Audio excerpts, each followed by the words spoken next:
Hi everyone, welcome back to my channel. Kim Chu lagi palang dumadalaw sa bahay ni Paolo Avellino. Paolo nadulas may kumpirmasyon, buong detalye alamin.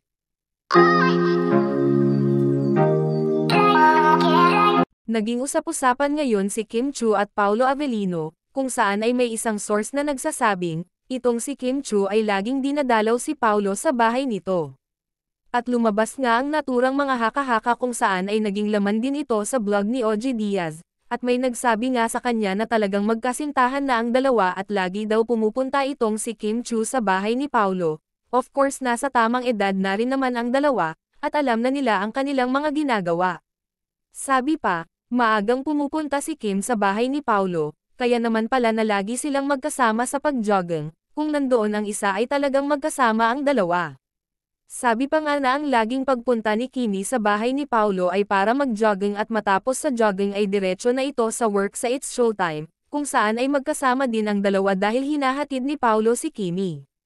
Matapos ngang napag-usapan ito at lumabas sa blog ni OG Diaz, ay tila may kumpirmasyon itong si Paolo kung saan ay sinabi ni Paolo sa kanilang US fan meet event, ay sinabi ni Paolo na ginigising niya si Kimi para mag-jogging. Sa naturang video nga ay parang hinihiwatig ni Paolo na kasama niya si Kimi sa isang bahay, kung saan ay may pa-action pa itong si Pao kung saan ay may pahawak pa si Pao kay Kimi at sabay sabing, Kim gising na, jogging na tayo.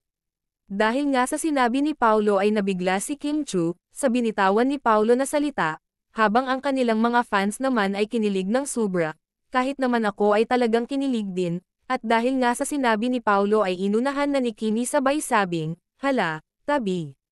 O di ba mukhang inamin na nga ni Paolo, by the way, kahit na medyo pabiro ang sabi ni Paolo, ay parang totoo parang may dating talaga, gusto na talagang aminin ni Pao at hindi lang yan dahil sinabi din ni Paolo na sabay silang kumakain ni Kimi, ay parang iba yata ang dating sa akin, para mag-asawa na kayo ha.